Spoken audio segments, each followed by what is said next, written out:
means, ladies and gentlemen, would you please check your ideas and opinions at the door? How would you describe it? What is consciousness? So, ripples in the structure of the universe. Is consciousness out there, or is consciousness in here? I think consciousness is more like music than computation.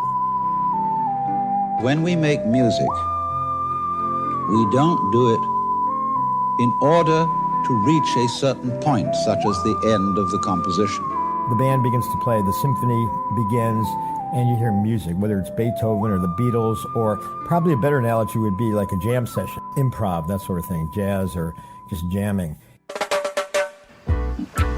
Space, which nobody can define, nobody can imagine, appears to be nothing, is the foundation of the universe. Hey, everybody.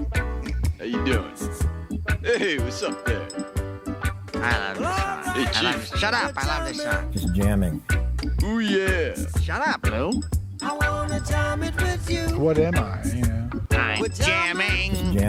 Just jamming. Jamming. Just jamming. And I hope you like jamming too. Yeah. Is our consciousness part of this electron field? Or is it something else? See you through, baby. Then reality would seem to be made up of the incredibly complex overlapping interactions between quantumized bundles of these different fields. And that's all that anything is. Just jamming. Hey, man, I'm jamming. Hope you like jamming. Jamming.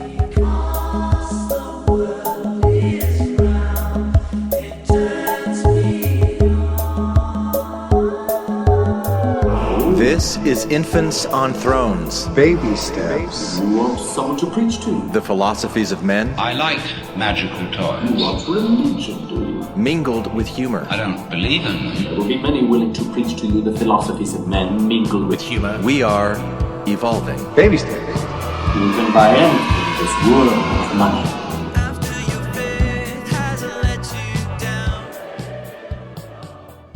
Look for the good in everything. Look for the people who will set your soul free. It always seems impossible until it's done. Look for the good in everyone. All right, welcome back to Infants on Thrones. I'm Glenn Osland, and this is episode 824, Creating a Healthy Post-Mormon Perspective, Part 1. And today I sit down once again with Wren, who put together that intro on consciousness that you just heard. And now for those of you who are not aware, Wren is our friendly neighborhood transgender ex-Mormon with a PhD in physics who I deeply care for and respect. I first met Wren over a year, maybe a year and a half ago, when I created a small study group. And I just love the way that Wren's mind works, the way that she questions and challenges. And we scheduled this conversation because I wanted to talk about the Arcturian Playground, this podcast that I created a few months ago where I assumed the fictional characteristics of an advanced alien race who's observing the Earth. And then I say to myself things that I think that they would say to me if they were really saying anything to me at all. And I took this approach to try to look at the way that Mormonism has imprinted on my brain, on my mind. I did like a 7-series episode. And anyway, that's what I wanted to talk about for today's episode with Wren. But we quickly went into other areas about perception and consciousness and life in general. And we just followed the conversation wherever it went. And today you're going to hear part 1 of that conversation. Now, I love conversations like these. And if you love them too, and you'd like to schedule a time to talk with me, please reach out at infantsonthrones@gmail.com. I'd love to hear from you. And now, without any further ado, hang on to them hats and glasses, because this here's the wildest ride in the wilderness. I'm feeling weird today. How have you been feeling, Wren?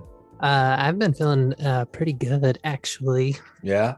Yeah. All right. So how do you want to do this? Why have you been tonight, feeling Wren? weird? Tell me about Why have I been feeling weird? Things. I don't know. It's just one of those weird days where I just didn't feel like I wanted to do anything. So I've just been like laying around doing nothing. And because I knew we were doing this tonight, I went back and re-listened to all of those, like Mormon Arcturian. I listened to all of them today.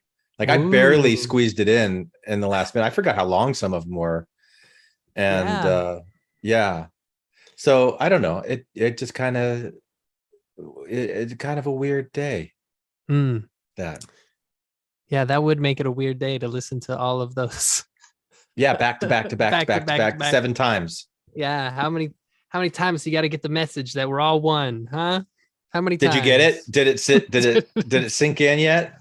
Yeah, that's a thing with like, I don't know. I haven't listened to like a ton. Like I've listened to the Mormon origins. Yeah. Mormon origin story from the Arcturians, and I've listened to some, that Cryon thing you sent, and the Wendy Kennedy and some stuff from Kimber and stuff, and I don't know, there's a lot of preamble, like a lot of like expectation setting in a lot of the channeling of, what do you mean by that?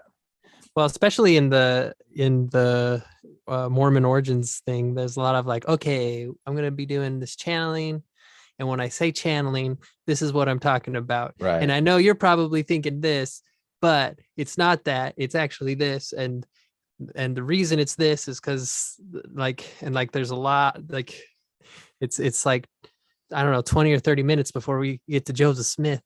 It's true. And it's weird because and especially when I was doing it back then, I felt like it more than the way that I do it now. Like a windmill, like the little pinwheels that kind of start at the beginning and they just kind of spin outward. Like I feel like,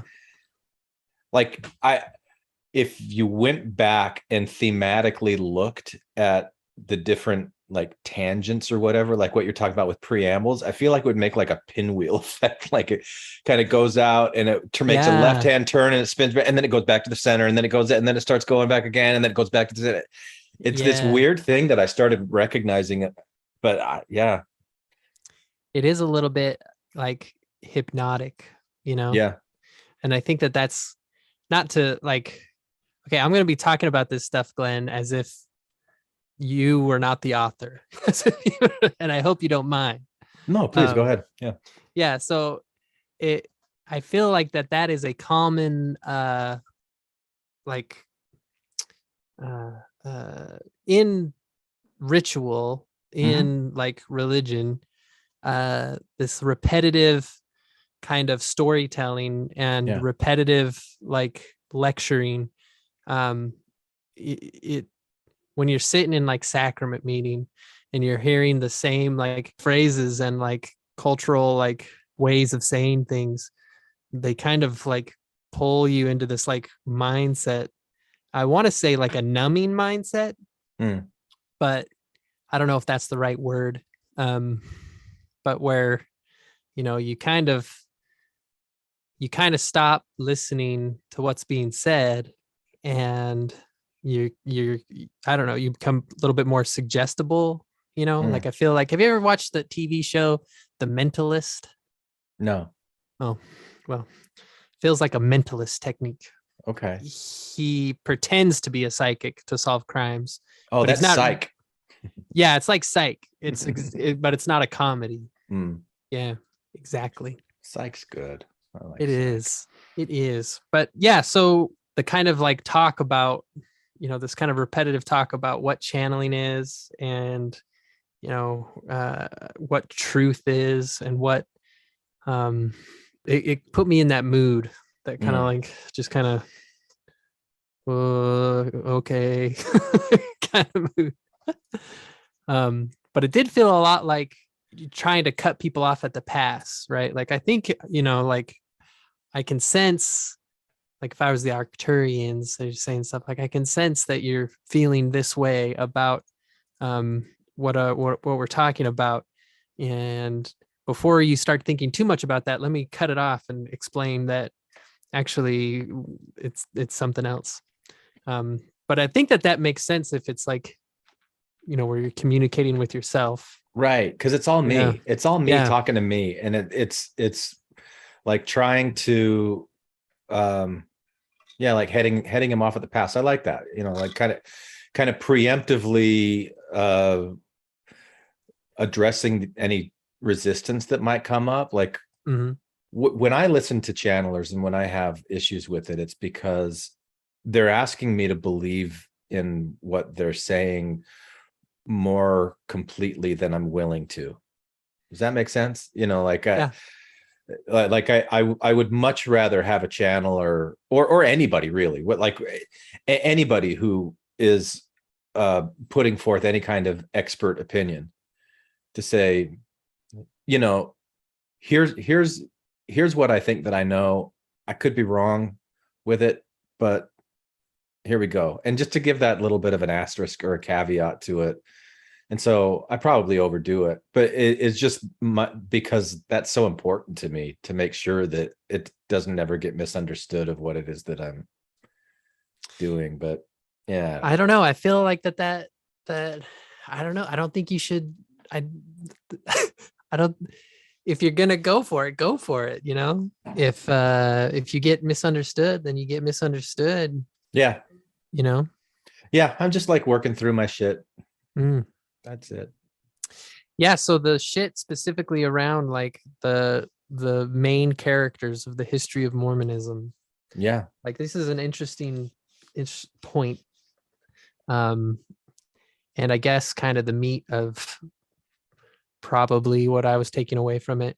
The thing that I liked as I was listening back to it is that I did keep making the point. This isn't, don't confuse this with thinking that I'm really saying this is who these people were and this is what this history was. Like be really clear. This is how I see it. This is what I think and feel about it. I think that's an important distinction. Why is that I think that's I think distinction? that's an important distinction in everyday conversation, because I've gotten so, I don't even know how to say this, Wren. Like I was hanging out with my brother and sister yesterday, and my brother lives up in Seattle. I don't see him that often. And so it was kind of a treat to have him down here over at my sister's. But we're so different, like even though we grew up together, like our lives are so different. And I was noticing that as they're communicating, the way they're communicating is very different from the way that I communicate now. And a lot of it, it's almost like people start getting into arguments. Like if you're talking about a TV show or, like something, and you're like, here's what I experienced. And you say that to somebody else. They're like, it's this. I'm like, well, wait, let time out. Like I can say what I experienced. You can say what you experienced. They might be very different experiences, and they might be absolutely correct. This is what I experienced. This is what you experienced. And it becomes this like debate and this argument between people. It's like, I've just gotten tired of doing that. So and it's funny. I mean, especially with Infants on Thrones, as I've been going back and doing listening to these old episodes and the reflection stuff, and I hear myself doing it, like just arguing with people, or instead of like listening to something that somebody said and really kind of sitting with it for a moment, I have to go to this is how I see it. This is how I see it. So I've just gotten to a point now where I think it's important to caveat. This is my perspective. I'm not trying to convince anybody else with it. Like I'll share with you the way that I see things. I'm not trying to shove it down anybody's throat, and I don't want to argue with anybody about it. And so that's why I think it's always important to kind of frame things as perspective, and to have a little bit of that humility to be open to other perspectives, and also recognizing I'm going to change when I get more information. Yeah, I see your point.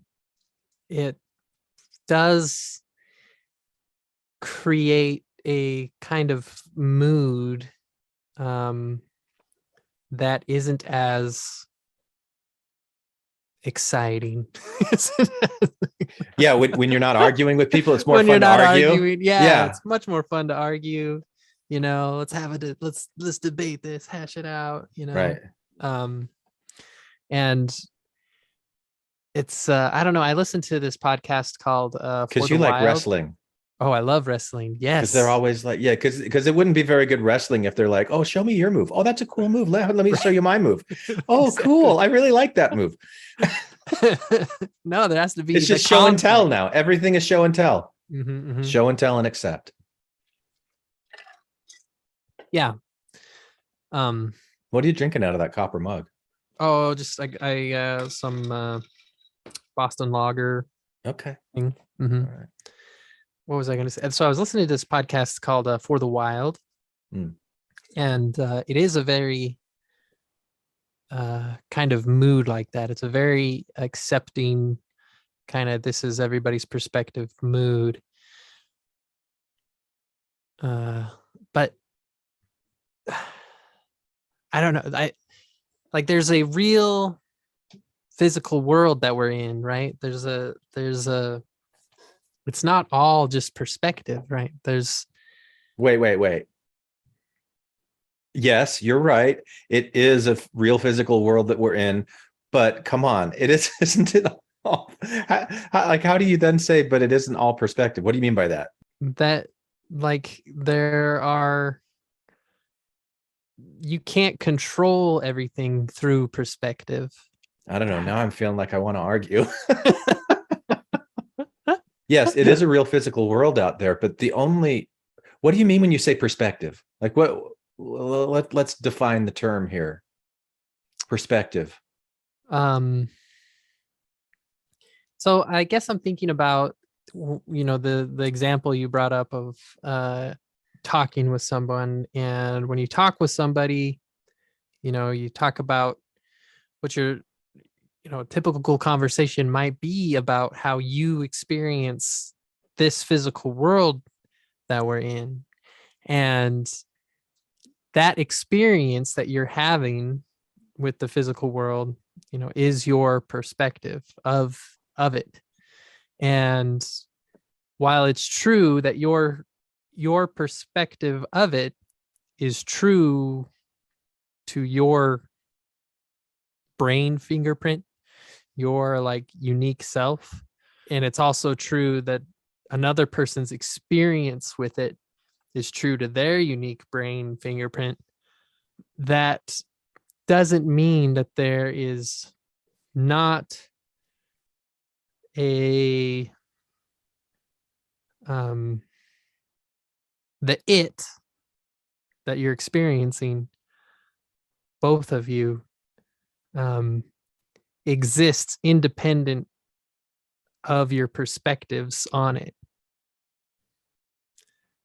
That didn't really define perspective. But I thought that what you were saying with perspective was that perspective is experience.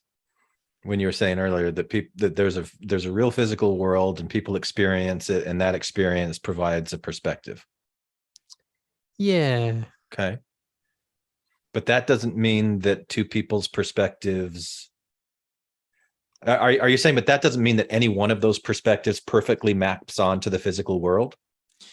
None of them perfectly map to the physical world, and I am afraid that by saying that, and by saying everybody's perspective is equally valid, or that there is really no wrong perspective, I feel like it ends the journey to trying to make that map true, right?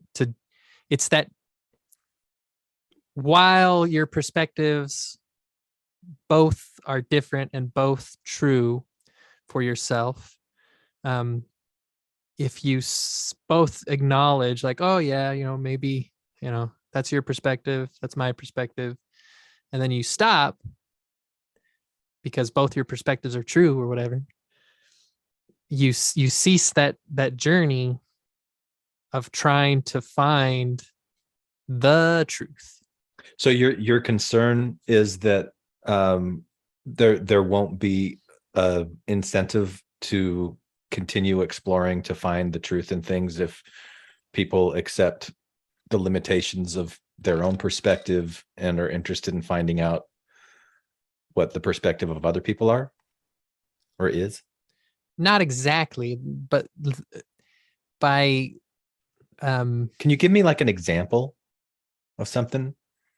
I could, but I'd be making it up on the fly, so I'm not sure if it's going to land. Well, just something to kind of illustrate what you're saying, because I'm having a hard time grasping popular metaphor. This isn't LDS metaphor, but it is a popular metaphor used in the church quite a lot, of all the blind people around the elephant. Right? Oh, I love that. Yeah.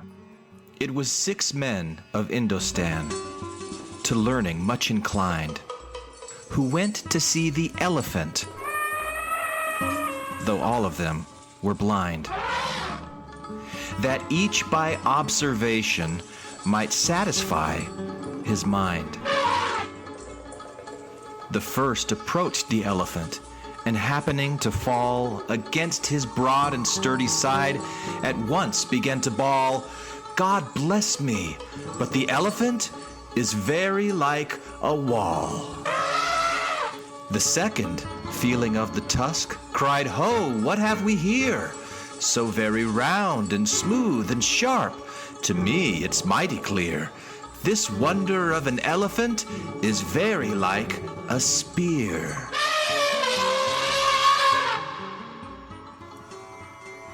The third approached the animal, and happening to take the squirming trunk within his hands, thus boldly up and spake, "I see," quoth he, "the elephant is very like a snake." The fourth reached out his eager hand and felt about the knee.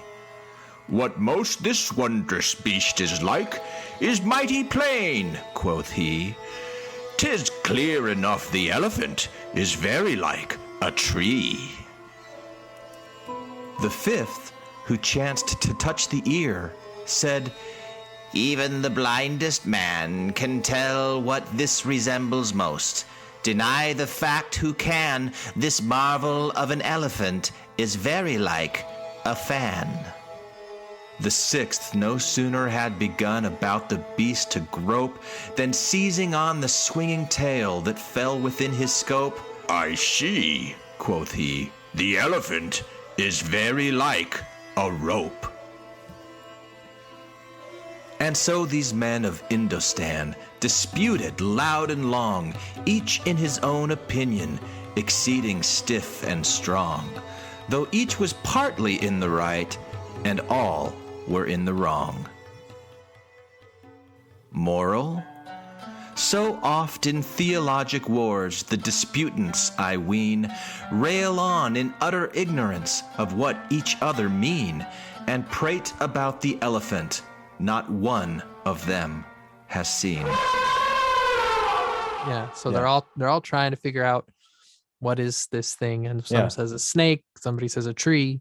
Right. And but you know, the moral of the metaphor, the kind of takeaway is like, oh, they're all trying to find the truth, and none of them are like wrong. None of them can see the whole picture. They're all seeing parts of it. Yeah. And they all have an understanding of what the parts are, kind of, but they're also misinterpreting. Like they think the tail is a snake or the tusk is a spear. You know, so they're all perceiving this thing in imperfect ways, and then they're extrapolating what their unique experience with that thing is. They're extrapolating that, saying this is what that thing is. This elephant is a spear. This elephant is a snake.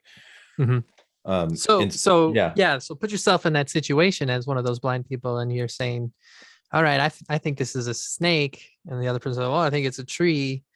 And then somebody, you know, a third person's like, you know what, you guys, I think we're all right. You know, none of us can see this whole thing. So let's just, you know, it's a tree, it's a snake, it's a turtle, it's all those things. And then they're like, oh, okay. Then you never figure out what it really is. Okay. So in that case, it's the way that you would consider the blind men and the elephant metaphor to be a success is if all of the blind men were able to agree that the thing that they had been feeling was in fact an elephant. And so that is the truth that is eluding them, that what they've been feeling around is an elephant. And so you would want them, instead of saying, oh yeah, it's perfectly valid for you to think that this is a snake, or perfectly valid for you to think that this is a spear. You want them to take it further, to go, but actually it's an elephant. I want them to keep looking. Don't take the other guy's word for it. Like, Yeah. if he says it's a spear, go feel that spot, see if it's a Yeah. spear. Right. And yeah, keep digging. Yeah. And so I've thought about this a lot, Wren, and I know my view on this probably isn't very popular. And I don't know if I've even been able to flesh it out really all that well. But if you take each individual seeker and investigator, the reason why the guy who's feeling the tail thinks it's a snake, there's valid reasons why they're mistaken. Like, they're mistaken. It's not a snake, it's a tail. And the whole thing is an elephant. They're blinded to it. They can't see anything other than what they're seeing. And for whatever reason, their past experiences, they never actually came across an elephant's tail, but they have come across snakes. And it felt like this. And so that's what their body is telling them, because based on all their previous experience and what's in front of them right now, that's the conclusion that they're coming to. And to me, we do that all the time. Like, we can't get away from doing that in the way that we think what's going on around us, or we feel. It's always a result of what our previous experience has been and what we're encountering at that moment, right? Mm-hmm. And so that process of our brain trying to figure things out is a result of millions of years of evolution that is quite fantastic. That we're making these comparisons. It might not be quote unquote correct, because there's things that we're missing. There's things that, even though this ability to perceive and think has been evolving for so long, and it's kind of a cool process, there are still a lot of blind spots to it. So what you would need in that case is cooperation from all of the blind men and no ego and no arrogance on any of the blind men. They would need to be willing to say, okay, here's why I came to the conclusion that I did, and you're on the other side of this thing. What are you seeing? Let's put our perceptive powers together and try to create a larger picture. But instead of, we don't need to argue with each other that the way that you're perceiving of this as a tusk is wrong, and the way that I'm perceiving it as a tail or whatever, a snake, is right. Get away from that. You're right in the way that you're seeing it, and you got blind spots. I'm right in the way that I'm seeing it, and I got blind spots. Let's compare this and see if we can come up with the blind spots. But how many people really go into a situation like this owning their blind spots and saying, I recognize that what I'm thinking right now, it's right, in as far as my limitations go. Mm-hmm. It's a perfect output of everything that I've ever experienced, and it could be wrong objectively when you're looking at that thing, but it's right that I came to this conclusion. Now let me keep working on that with others to get closer to whatever the subjective truth is that we're going for. That's kind of my take on that. Mm-hmm. So what is it? What's the elephant you're trying to describe? What is it you're wanting to collaborate with people to describe, to discover, to find out about, especially with regards to this, dive into channeling and stuff? Like, what are you hoping people will come to this with and help you when you say you're working on your shit, Yeah, that's mainly, it's not my primary focus with any of this stuff. Isn't really other people, it's me. And it's because I know, I understand the way that confirmation bias works, and I understand that I'm full of a lot of biases and blind spots that I'm mostly unaware of. And because I'm unaware of them, I just let things slip all the time, and I'm making mistakes all the time when I'm feeling a tail of an elephant and I think that it's a snake. And so if I'm not aware that I have blind spots, and if I'm not inviting other people to share with me your perspective too, like let's try to figure out whatever problems in the world. That's the elephant. You're asking me what the elephant is, but the elephant is the nature of existence, and like what's life all about? What's going on here? The universe, those are the kinds of questions that I'm interested in. Life, evolution,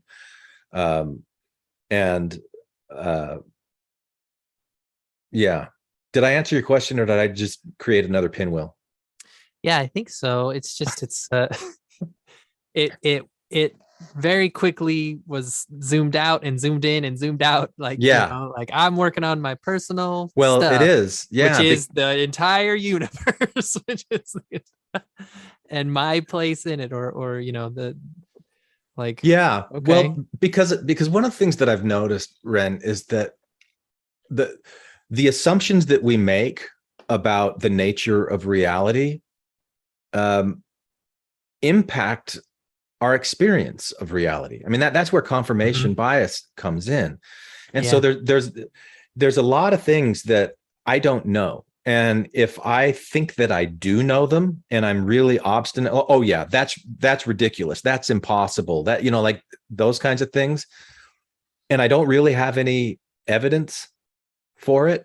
I'm boxing myself into a corner. I'm creating a perspective that is closed and limited instead of being open. And so that when I say I'm working on my shit, like what I'm trying to do is clean up my biases, or at least become aware of the biases that I have, aware of the reasons why I ignore certain things or I exaggerate other things. And there's so much that I do that I'm really just not aware of unless I focus on it and try to become more aware of it. So that, that's, I don't know, I think that's what I'm doing, Wren.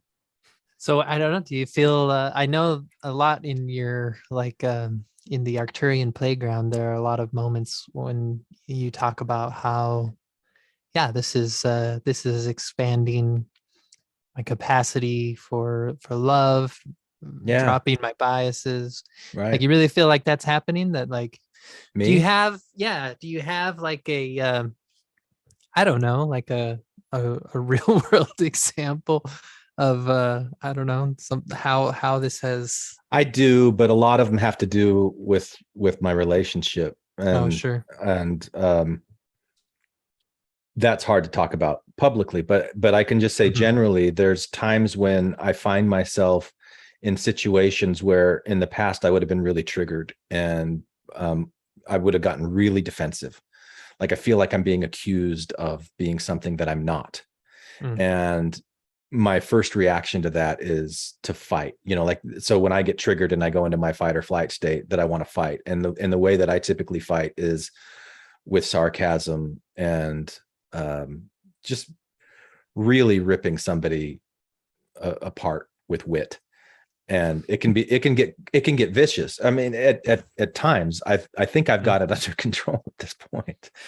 But I've noticed that as I've started doing the channeling, especially, it's gotten way easier for me in those moments when I get triggered, that instead of getting defensive and saying like, oh no, what you're saying isn't true, that I flip the switch and I go, oh, the reason that she's saying what she's saying is because it's true for her.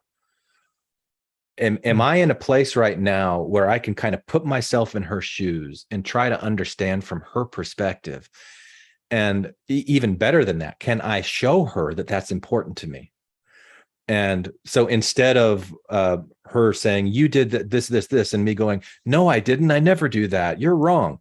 So I'm like restating back to her what she's saying to me, and I'm taking time to consider it and think about it from her perspective.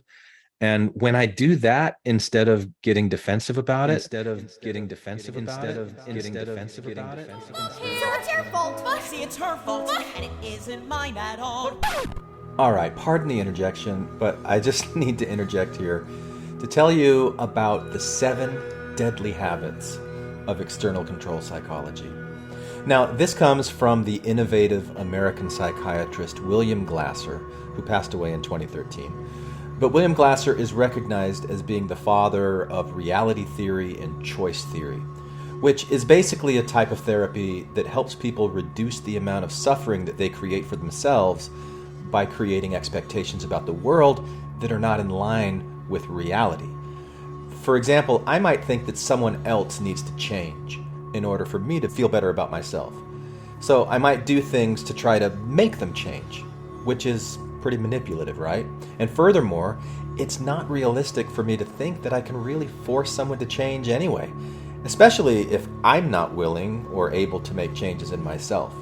So this idea that I can control other people in the outside world to make them line up with the way that I think that things should be, that's an unrealistic idea that creates a lot of suffering for me. And William Glasser suggested 7 habits, these 7 deadly habits that people develop that kill relationships with others.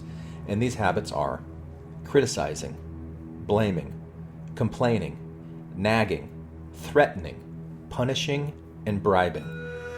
Now, if I develop a habit of criticizing, which I have, by the way, thank you for listening to Infants on Thrones, and habits of blaming and complaining and nagging, threatening, punishing, all of those things. If I do that, what I'm doing, I'm putting my time and energy into things that ultimately stress me out.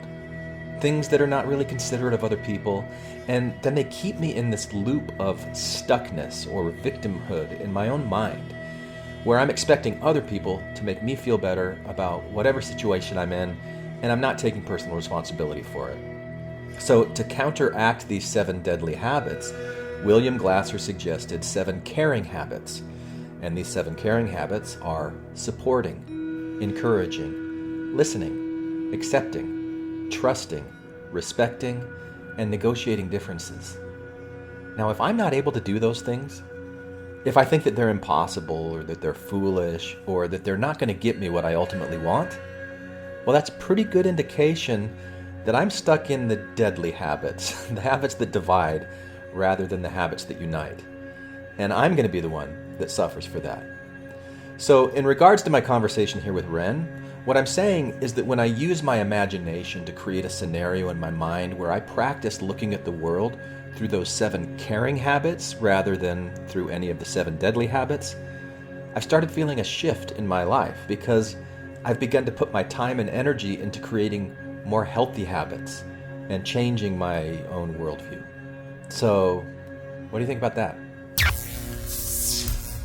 Instead of getting defensive about it, I don't want to fall into those old patterns. So I've seen in that case that it's been remarkably effective and able to defuse tense situations very quickly and get to a resolution much quicker and with much more like love and compassion, because that's what my focus is on that in that moment. Again, instead of trying to defend myself, like I recognize that impulse that I have as I'm getting triggered and activated, but I kind of, instead of going on the defensive, I calm down and I focus on her and her perspective.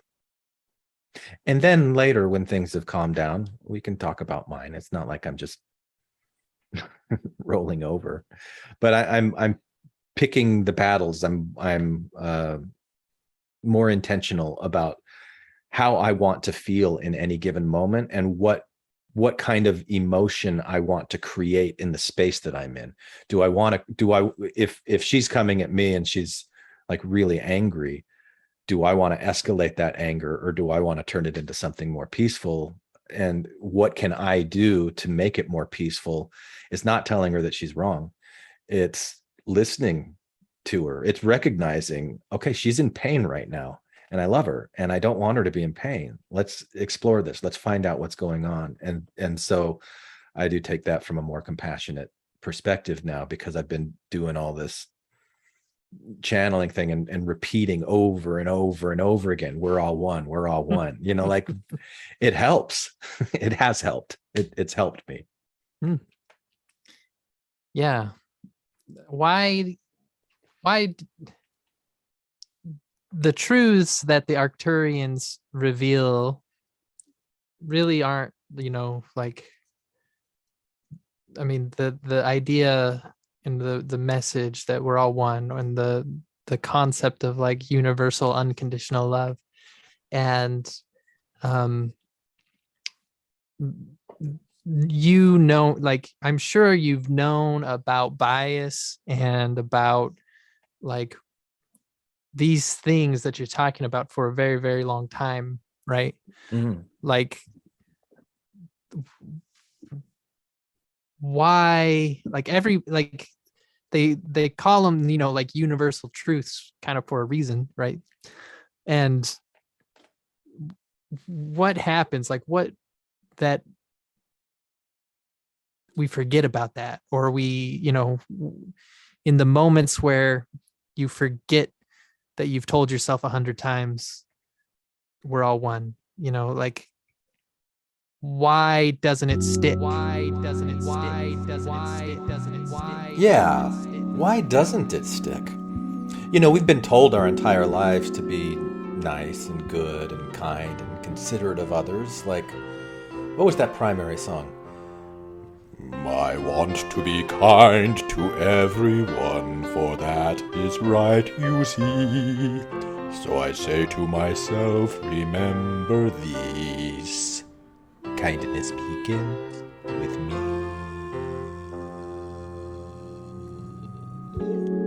Sorry if that triggered anybody, I hope not.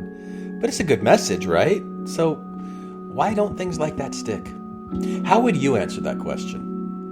And, this is where I'm going to end part 1 of the discussion for today. We'll pick up right back here in part 2. But for now, I want to share with you the first Arcturian Playground episode where I start exploring the way that Mormonism influenced me. So consider this an extended Easter egg, and I'll see you back here for part 2 of this conversation pretty soon. What you are about to hear is a performance. It's a fictional creation from the mind of a man in a chair. That's me, by the way. Hello, my name is Dow, and I started recording and publishing the Arcturian Playground back in April 2022 for my own personal entertainment, because these are the kinds of games that I enjoy playing. Games of imagination and extrapolation, games of exploring the scientific nature of life and evolution and human psychology on a cosmic scale, and asking myself, what if? What if? From the imagined perspective of what is. What is? Or at least the part of what is that we haven't quite discovered yet, and can only imagine and trust that something at least sort of like that is out there, maybe, probably. And who knows, maybe it truly is somehow present even in these fictional games of imagination, because what was the longest river in the world before the Nile was discovered? It was still the Nile, right? Even if we didn't quite understand it completely. So what you're about to hear is me talking to myself in character. The character of Omra of the High Council, who is a personality that I have created, a claim which he frequently scoffs at, as my connection point to the Arcturian collective thingy. A massive group of wise, compassionate, diplomatic, interconnected minds from gajillions of various life forms that grew out of the Arcturus solar system billions of years before our own solar system was even formed. Now they tell us that we are all woven from the same cosmic thread, and the purpose of life is self-discovery and self-acceptance, and everything is self. Everything is self. So what you're about to hear is a fictional exploration of ideas. And like all fictions, it is also real and deeply meaningful, and you're about to hear it now.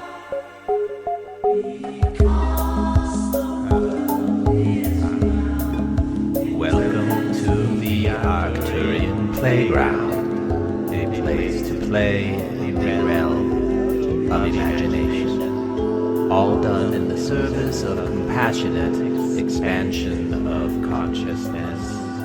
Yes, it sounds weird, we know. We would not have it any other way.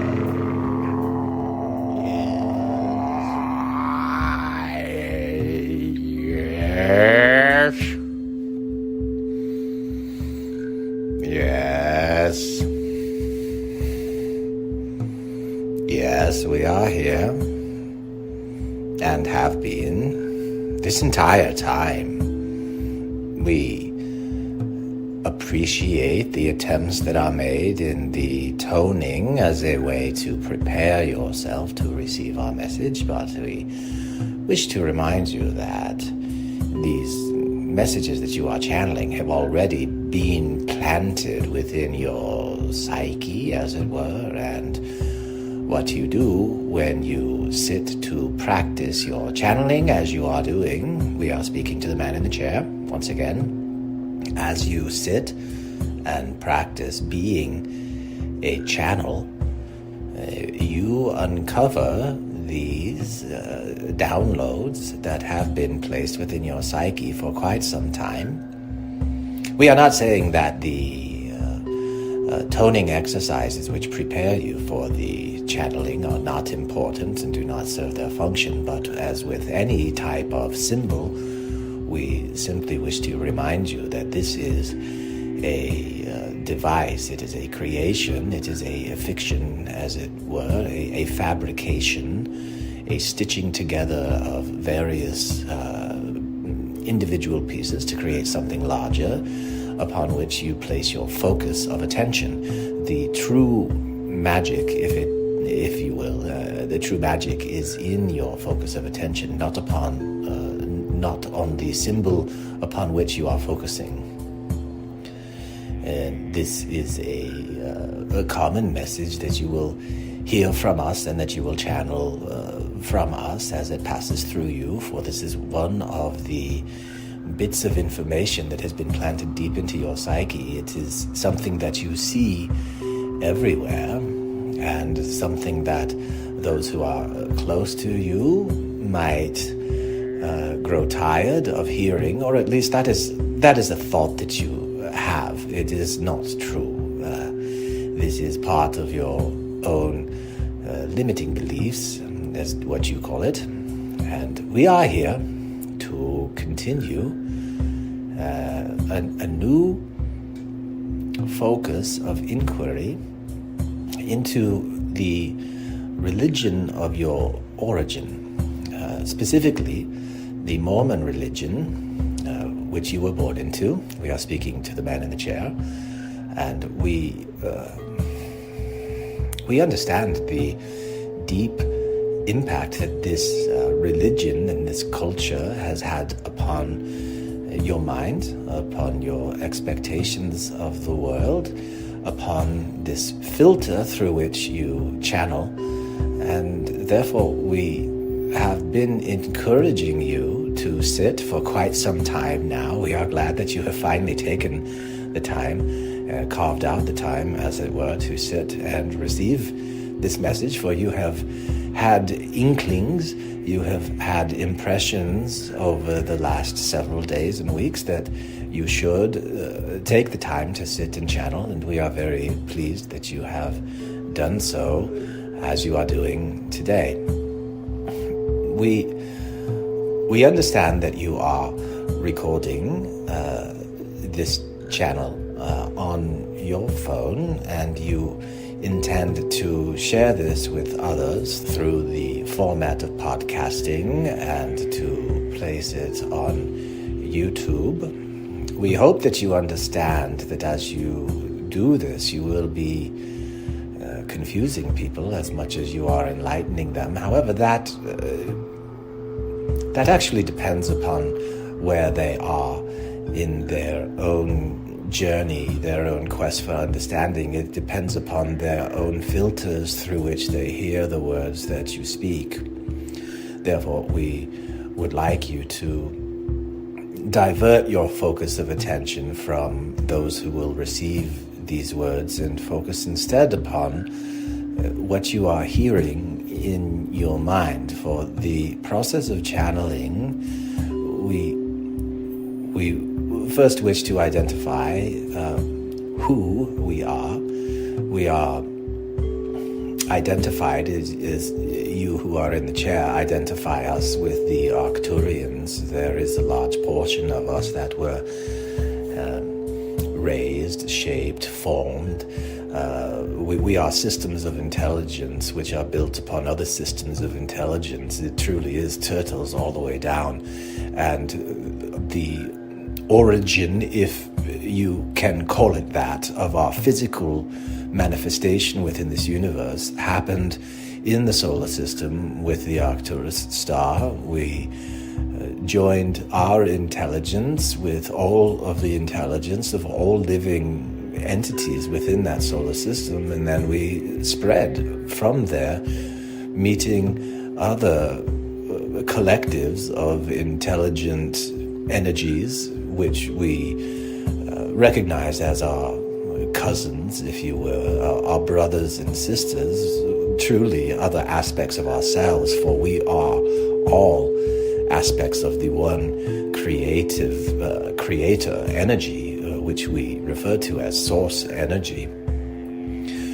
Those of us who emerged from the Arcturus solar system met with our brothers and sisters who emerged from other solar systems, and we are here watching your solar system with a particular interest in what is happening upon your planet at this time, because you are going through what we went through and what others have gone through before you, which is a raising of consciousness, a raising of your own awareness, recognizing that you are not a single individual human being, but you are rather a collective of trillions of living, intelligent, communicating, feeling, sentient beings that you call your cells.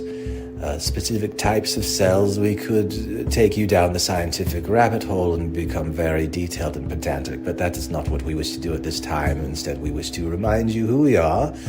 We identify as Arcturian primarily because of the message that we have, which is that the illusion of individuality will soon be wiped clean from this planet, and you will rapidly become aware of the connection that you have to all things and always have had to all things. And this is coming, and we are here to prepare those in this planet for the changes which are to come. And most specifically, we are here for you, dear man in the chair, for you are he who called us in. You are he with the curiosity.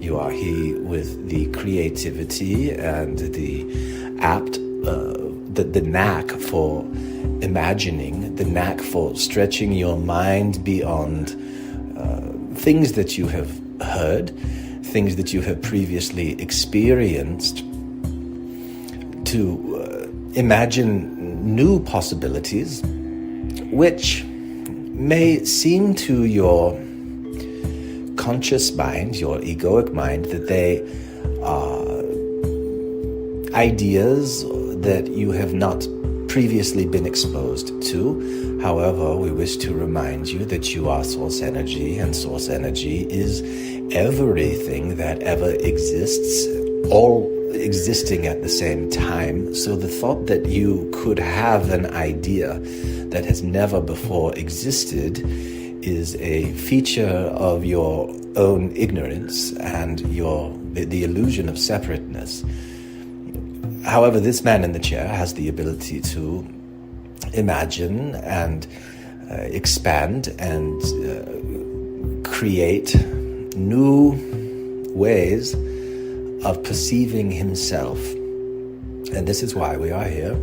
And this is why today we wish to speak to this man about the origins of his own mind, his own filter through which this message is being channeled. Now, a note about channeling.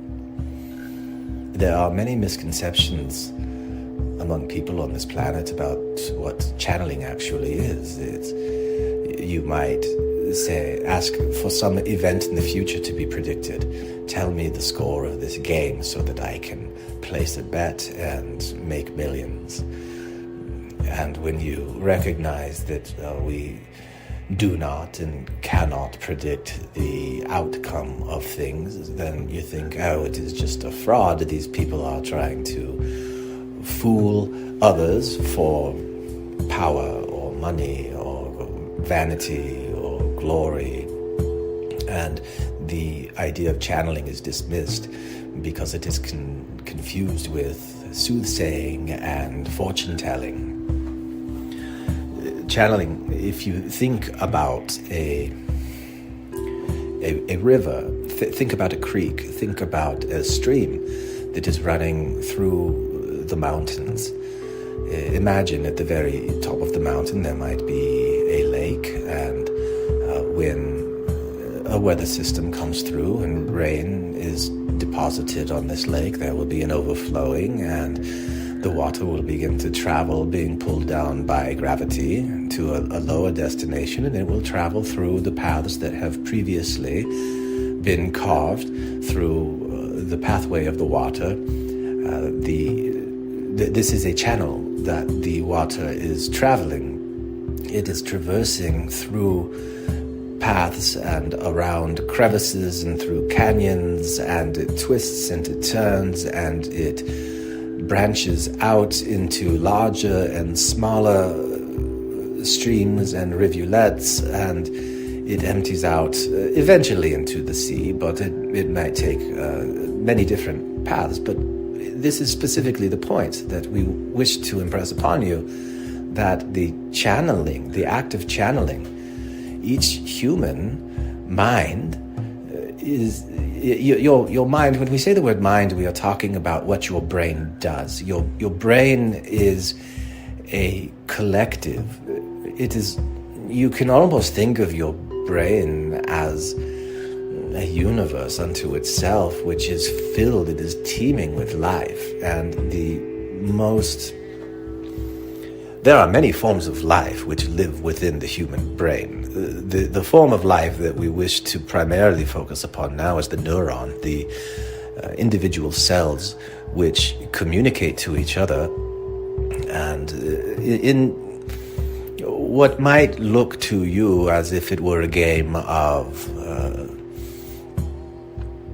telephone or grapevine, where a game of like a relay race, where information is passed from one cell to another quite rapidly, instantaneously, really. And these form neural pathways, which over time become habits, and these form the channels, much like in the mountain, as the rain pours down and the water overflows, and there are channels that are carved out by the water in the rocks. There are neural pathways, there are these channels within the brain. When we plant these packets of information, we plant downloads into the psyche, the water, as it were. We will discuss what the water is in a moment. When the water passes over the place where a packet of information has been deposited or buried, as it will, that sediment, if you think of it in the terms of earth or clay, that sediment then mixes in with the water, and what comes out the other end might have started as clear blue water, but if it comes across red clay, now it has a red tint to it. And this is the process of channeling. As there is a focus of attention, there is a consciousness. Consciousness is the fluid. Consciousness is the water.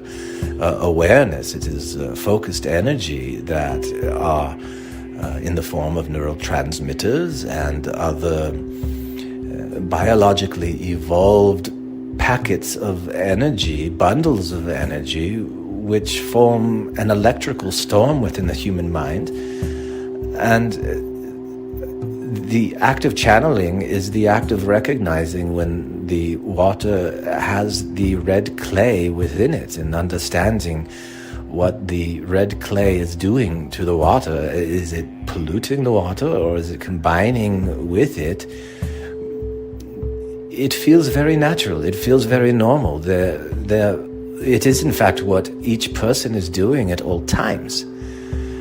If you imagine a child prodigy who can sit at a piano and play the works of Mozart or Rachmaninoff without having a single piano lesson, Why is this happening? It is because the energy that is being channeled through their mind is passing by these red rock deposits of skill and intelligence and understanding that have been developed in other places and deposited within this mind, and the output of such is the ability to perform and be what would be recognized as a prodigy. All people are doing this to one degree or another. All people are channeling at all times. It is when the man in the chair is sitting and focusing specifically, as he is doing now, is equivalent to examining the water to pick out the bits of red clay, as it were, to distinguish from the other flow. However, they are both made up of source energy. They are the distinctions themselves are formed by the filter of mind of the channel who is providing the direction for the consciousness to flow. And this is why no two channels are ever identical, just as no two human minds are ever identical. This is why we say that each person is at the center of their own unique existence. And this is truly the case. So we wish to remind you of this as we begin to talk about the channeling which formed the origin of the Mormon Church, because there was a boy named Joseph Smith. The stories that you have inherited about the origins of the Mormon Church have been changed and rewritten many times to serve many different purposes, and each one of those changes was in itself the result of a form of channeling by the person who made the change. However, we wish to share with you, and we want to be very clear on this, to you, the man in the chair, what we are sharing with you at this time is the architecture of your own mind. It is the way that your own mind understands what happened with the channeling of Joseph Smith and the foundation of the Mormon Church.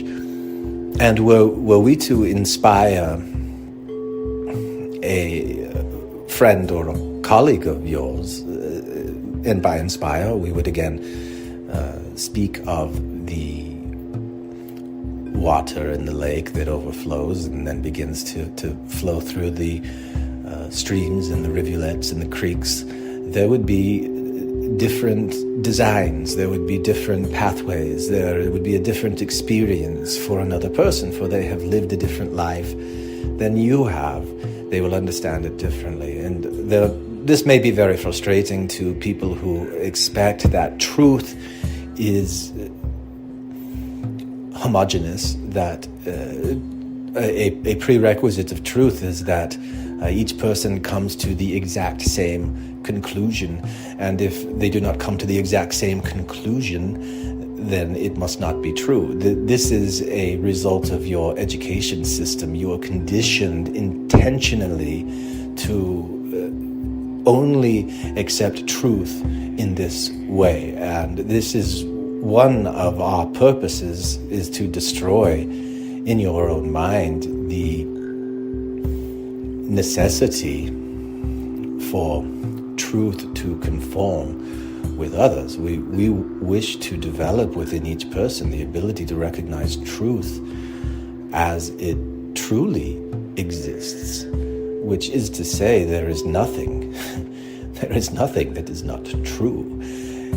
If one thinks of the word true as being synonymous with something that exists, there is nothing that you can conceive of that does not exist. For the very act of conceiving of something is the act of creation, bringing something into existence. So I could tell you in this moment that there are in Africa elephants the size of bumblebees, and they are green and they fly in circles and they sting with their trunks, and their venom creates superpowers within a human being. And you might say, that is ridiculous, that is not true.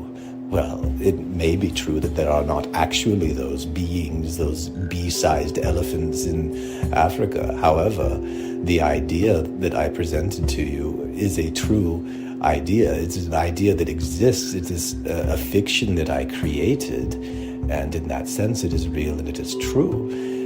When you can understand and appreciate the value of fictions, this is an indication that you have released your grip upon the idea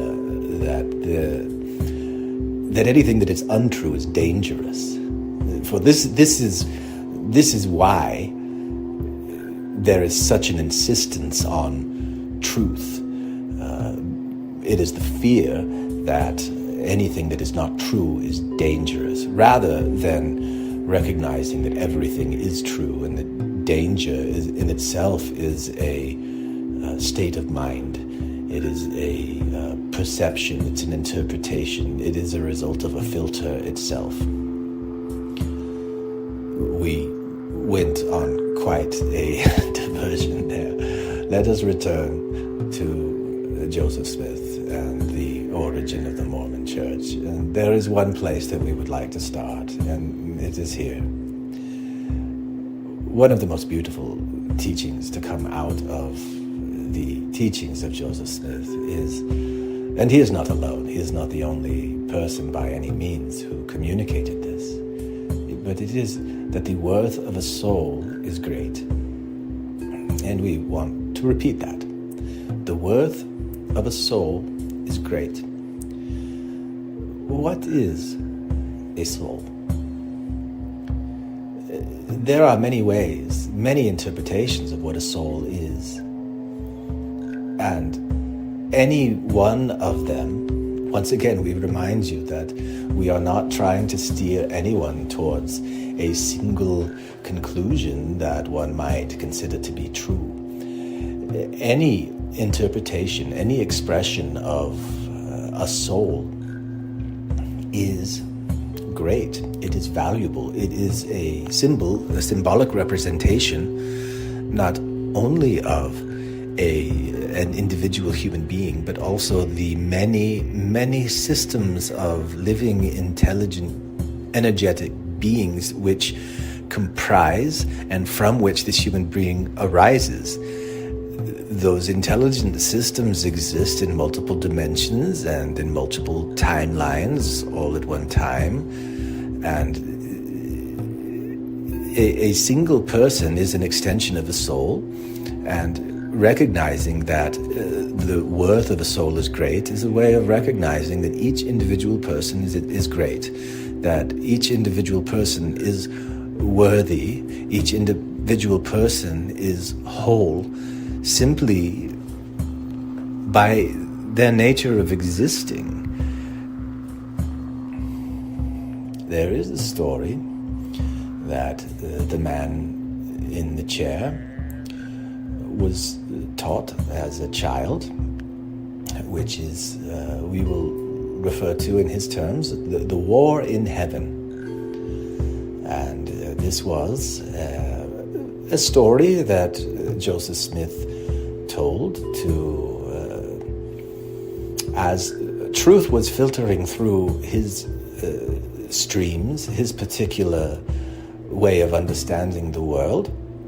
There were times when his truth would take on the form of his previous expectations of the world, and his expectations of the world, his beliefs in the world, being raised in the time and place that he was raised, will not line up very closely with many here today. And it might seem strange, but we ask you to remember this, that anything that is said, once again, anything that is said here is not a true reflection of what was happening within the mind of Joseph Smith. It is a true reflection of what is happening within the mind of the man in the chair who is presenting this information.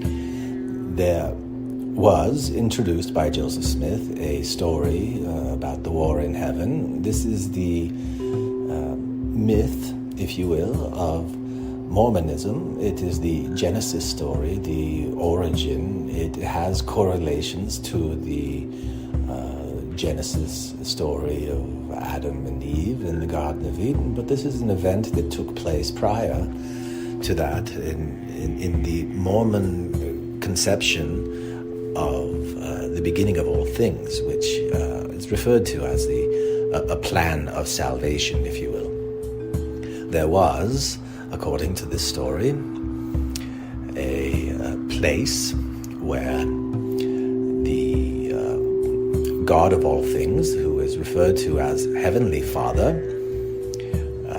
created spirit offspring. These are represented as pre-humans, and in Mormon art and cinema, these are conceived as humanoid. Heavenly Father is himself considered to be in the form of a human man, and in fact there is quite a famous couplet within Mormonism that says that as man is, God once was, and as God is, man may become. This was a teaching that was given to Joseph Smith. This was how he understood what was being said. The way that we would want you to understand this now is that as man is, God is, and as God is, man is. For the concept of God which we would wish to impress upon you is not a man who has been perfected and resurrected to a body of flesh and bones, but that God is the energy that fills the entire universe, and it is the energy that forms every single atom, which then forms every single molecule, etc., etc., etc. There is nothing that is not God. Of course, this requires an understanding of the universe which transcends a linear understanding of time, a three-dimensional understanding of existence, that there are multiple dimensions. These are ideas and concepts that were not easy to grasp for a man or a boy like Joseph Smith in the 1800s in your earth. They were simply foreign concepts, and we impressed the nature of the relationship of humans to God to Joseph Smith, and he expressed it the way that he did. So there was a council in heaven where Heavenly Father, who is considered to be a resurrected man, someone who had once lived on a planet like Earth and had gone through all of the same types of things that a human does and had overcome and triumphed, and was now, due to his righteous and obedient living, as he was obedient to the God that preceded him, to his Heavenly Father, that he now lived in what is called a celestial state, where he and his wife or wives are able to create spirit children. But this is an important distinction within Mormon belief, for there is a difference between a physical body and a spiritual body, and in this pre-council in heaven, the Heavenly Father presented a plan to his spirit offspring by which they could receive a body to become embodied like him, and to gain the experience and the knowledge which is required to ascend to a level of godhood. For each of them as spirits were deity in embryo, as it were. And in this council there were two primary debaters. There was Jehovah, who was a spirit at the time, and when he was incarnated in flesh on this planet was known as Jesus Christ. There was Jehovah, and there was also Lucifer, who rebelled against God and was cast out and became Satan or the devil. And in this pre-council, the debate between Jehovah and Lucifer had to deal with agency. It had to deal with the risks of incarnating from a spiritual existence into a physical existence, which would require passing through a veil of forgetfulness, where the incarnated spirit would have no memory of their prior existence as spirit or their relationship to other spirits which they were also incarnated with. Joseph Smith did teach that there were multiple mortal probations, something which is closer to your idea of reincarnation. However, this idea did not stick within the formal teachings of Mormonism, which were later organized and packaged and turned into a system of control by other people besides Joseph. However, as the story of the council in heaven goes, the question that arose was whether or not those spirits who incarnated in the flesh would be able to return triumphantly to their Heavenly Father, having passed all of the tests of mortality, or would they sin and cut themselves off from the nature of God and be lost forever. And this was unacceptable to Lucifer. And Lucifer proposed, according to the story of Mormonism, that he be established as the God of the world, and that he would compel human beings down a righteous path, that if they were to stray into wickedness or lasciviousness or any kind of abuse towards another human being, that they would be immediately whipped back on the correct path, as it were. And this he proposed to do as a way to ensure that not a single soul would be lost, for even in this pre-mortal existence, the worth of a soul was great. Jehovah, on the other hand, said this plan, as proposed by Lucifer, is contrary to the laws of agency, where each person must have the ability to choose for themselves which path they will walk. They must learn their own power and craft their own power, and this can only be done through blindly making mistakes and learning from those mistakes and gaining an understanding, line upon line, precept upon precept. And there would be people who would be lost. There would be souls who would be lost, for they would choose to do so. And as the story goes, the hosts of heaven, the spirit children, and all humans were among the throngs of spiritual, intelligent energies that weighed in and voted, as it were, quite a convenient democracy in this premortal existence. And 2/3 followed Jehovah, and 1/3 followed Lucifer. And there was therefore a war in heaven, and it was an ideological war. It might be likened to the political battle lines that are drawn these days. In fact, Mormons today align quite largely with the conservative Republican politics and feel that that is more in line with the teachings of Heavenly Father. This is beside the point, however.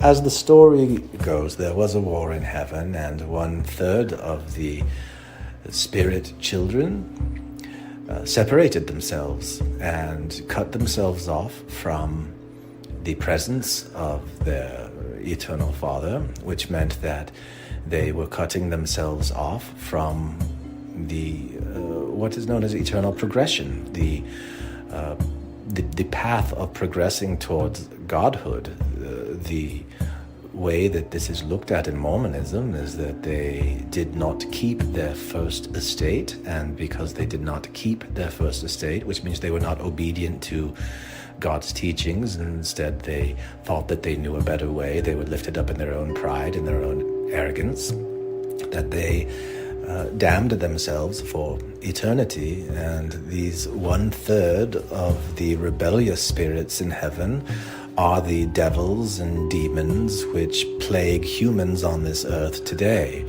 led by their ringleader, Lucifer, Satan, the devil, the great adversary, who wishes for nothing more than to thwart the plan of God so that no soul will progress and attain godhood out of his own spite and arrogance.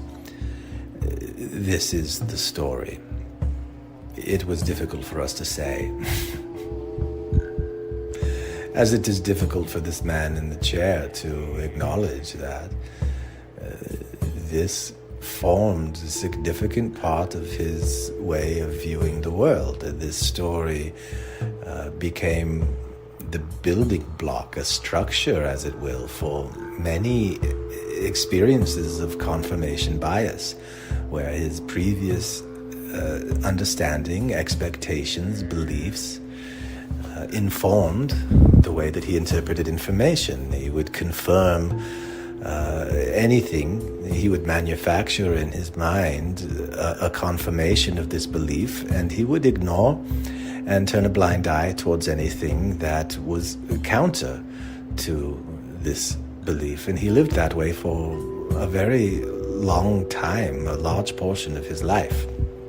There is a tendency among any person who wakes up to the fictional nature of the religious stories that they were raised with, there is a tendency to reject those stories whole cloth as bullshit fictions that they want to distance themselves, that have no value whatsoever.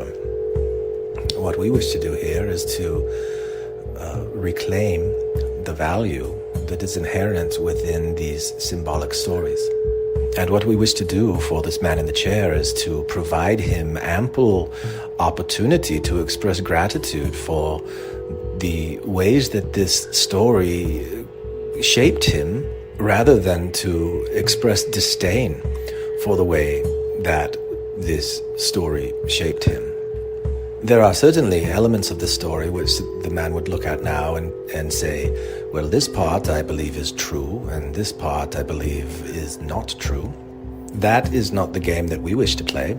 The game that we would wish to play is to ask this man to put a hand upon his heart, to feel the warmth, to feel the pressure, to breathe deeply, and to ask this space in his heart, where is the value in these stories? And then to listen for the answer. Did this story help you to recognize a connection to a divinity which is energetic, spiritual in nature? Did this story help you to identify as deity in embryo? Did it help you to recognize that there is a veil of forgetfulness, that this earth experience is designed to provide a unique experience of existence, which is determined by filters which block out an understanding, which create a bubble of ignorance, as it will, which each human being pilots within?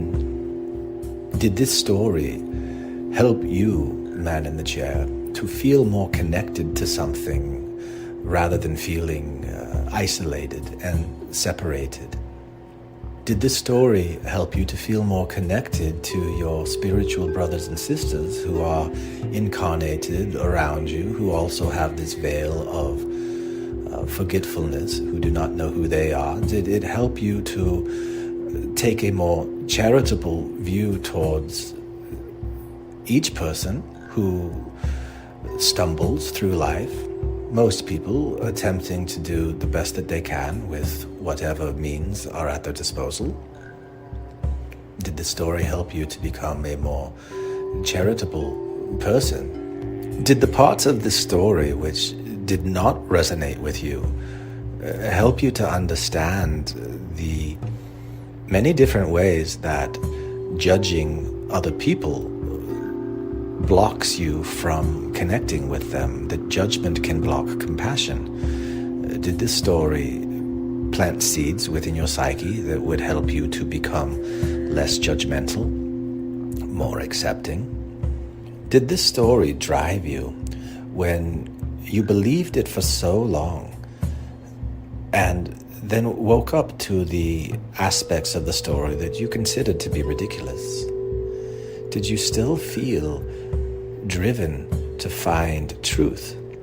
When you imagine a supreme creator, ruler of the universe, that values subjective human experience over control, over draconian control and insistence that people follow a certain line regardless of their own internal impulse and instincts, did that teach you that you too would be better off being accepting of others as they go through their path with their veils of forgetfulness?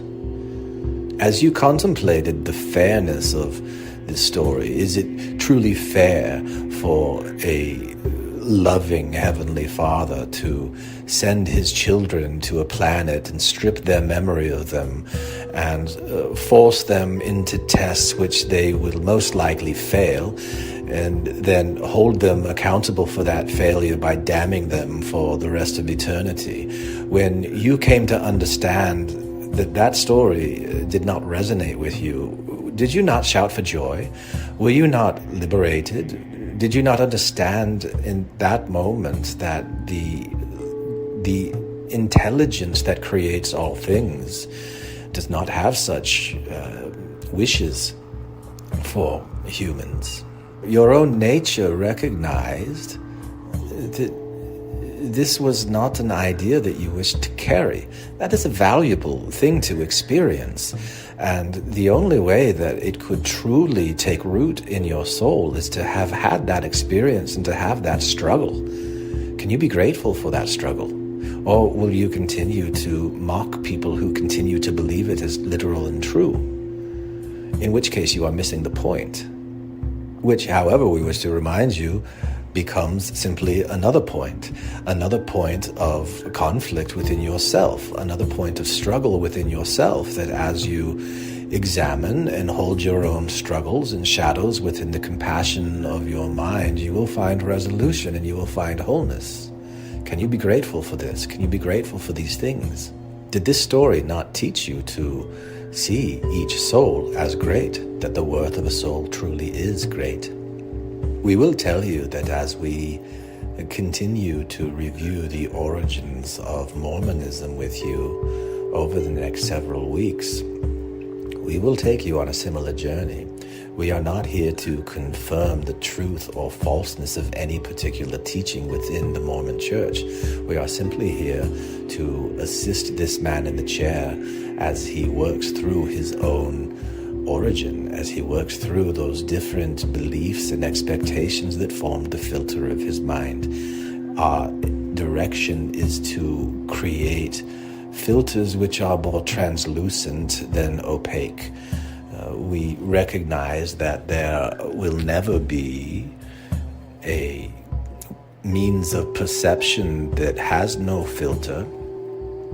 The only such means of perception is the one single perception held by the one single perception held by Source itself, which is a collective of all perspectives, including yours.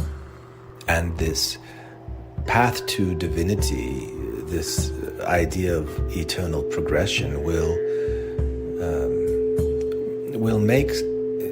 make some of these ideas easier for you to swallow. For the experiences that you have here in the flesh truly are contributing to the overall understanding, perception, and compassion, not only of our Creator, the Source Energy, but also of all creations of Source Energy. All of these could be considered as souls, all of which have a great worth. There are no wasted energies. There are no lost energies. All things are Source Energy, regardless of the path that it is on, the meandering path. There are no 1/3 of the hosts of heaven which have been damned for eternity. There is no way possible that Source Energy could remove a section of itself from itself. Where would it go? What would happen to it? How could something that exists simply not exist? That is not the nature of existence. Existence is existence. There are many forms which existence can take, and there are forms of existence, most forms of existence, which exist outside of your range of perception. That gives you the illusion that they do not exist, that things either exist in this form or they do not exist at all. And yet, there is no such thing as non-existence. The worth of all things is great, and this is what we wish to impress upon you. And these things we say with a hoo and a hey and a hi ha.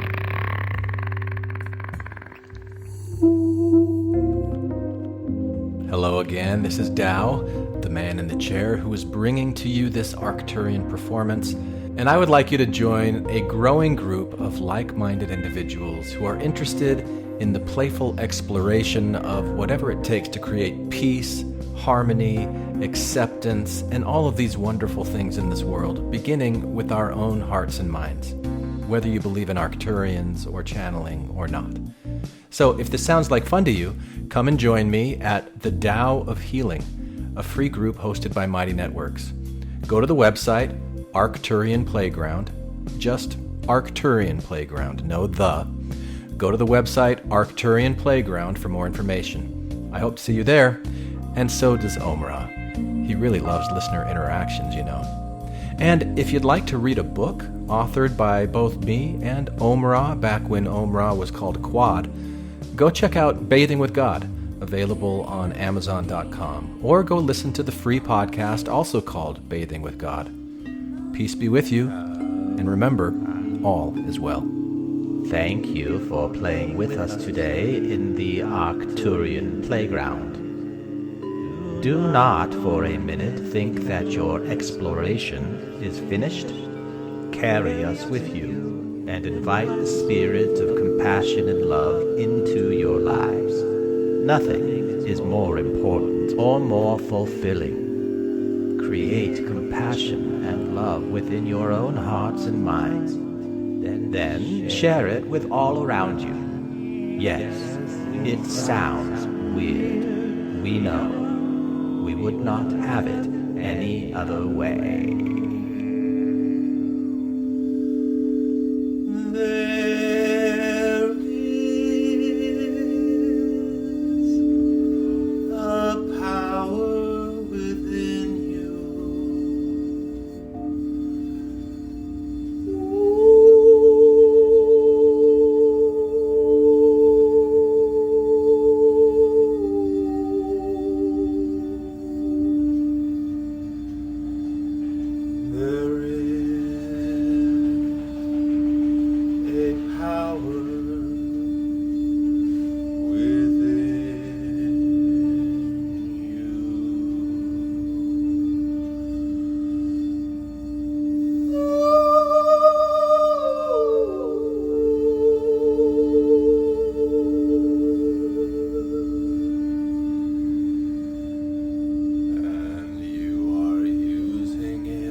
transform them into something